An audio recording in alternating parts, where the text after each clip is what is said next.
Thank you for taking the time to watch this video on how to convert a PDF to JPG. I'll guide you through the step-by-step process on how to convert from PDF to JPG. So, let's get started.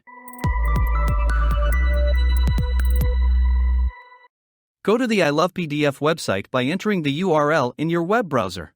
On the home page of the ilovepdf website, you will find a list of various tools. Click on PDF to JPG from the available tools.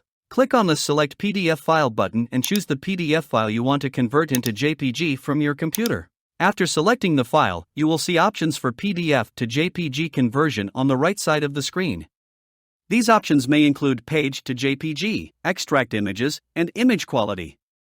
Customize these options based on your preferences.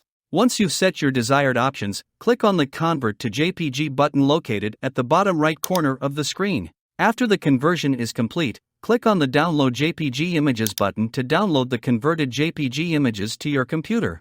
Now, you can open the converted PDF file as a series of JPG images for viewing or further use. Thank you once again for watching. Don't forget to like, subscribe, hit the bell icon, and leave your comments below.